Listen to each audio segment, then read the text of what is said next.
This video is an open letter to the world. Enough. We have had enough.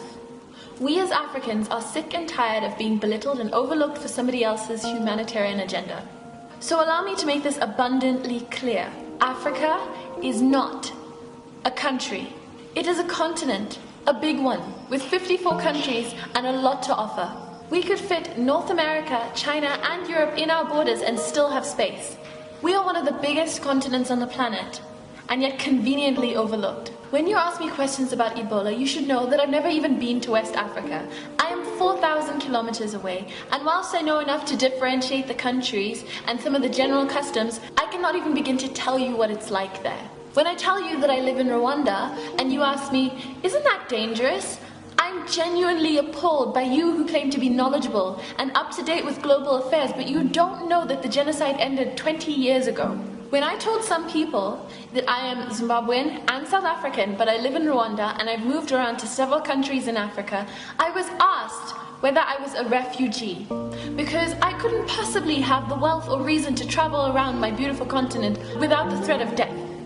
I refuse to stand any longer and let people tell me about the country Africa where I'm from, where we are too poor to function, our government singular is corrupt, and we have no idea what we're doing. I refuse to be belittled and treated like a second-class citizen. I refuse to be made into a novelty when I achieve something great. You know, you all think that the way that you put Lupita Nyong'o on a pedestal and nearly worshipped her is amazing. Like it's the highest honor or accomplishment for an African. Don't get me wrong, we are very proud of her because when one of us achieves something great, we celebrate as communities.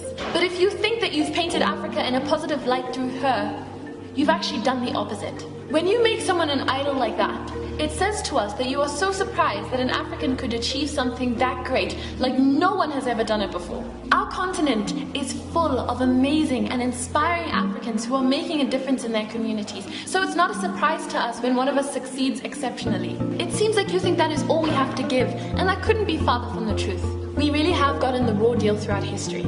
We've been looked down upon, colonized, our resources have been stolen, we've been segregated, subjected to violence, institutionalized racism. We as Africans have accomplished so much. Nelson Mandela, Desmond Tutu, Paul Kagame, Wole Soyinka, Wangari Maathai, Strive Masiyiwa, Chimamanda Adichie, just to name a few. Why can't you see our achievements rather than the single story of poverty and helplessness? So I want you to do a few things for me today. Take a mere 5 minutes out of your day to open Google and look up the map of Africa. Look at the different countries. Learn a little bit about them and the great things that we have achieved. Never address Africa like it's a country again. Next time you refer to a place in Africa, be specific. Don't ask if we speak African. Don't confuse it with Afrikaans, which is a Cape Dutch language mostly spoken in Southern Africa. Don't ask if we know each other just because we're from the same continent. Do not ever assume that we are poor or refugees. Don't ask if we live in huts.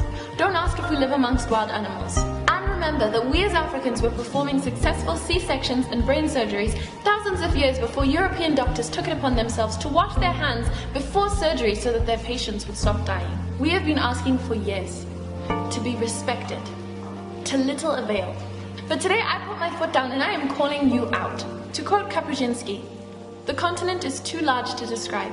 It is a veritable ocean, a separate planet, a varied, immensely rich cosmos. Only with the greatest of simplification can we say Africa. And so I say to you, the rest of the world, that it is time to pay attention to us. We are very quickly overtaking you and we refuse to be overlooked any longer. From Iwani Mawacha. If you want to know more about the points that I've raised in this letter, please follow the link down below. I will also be posting it to my Tumblr page from where you can reblog and share to other people. Thank you for watching this video. Please subscribe to my channel, follow my links down below, share, like, and comment. I would love to hear your thoughts. My name is Iwani Mawacha and this is Pepper and Soul, my YouTube channel. And I will see you next time I post a video.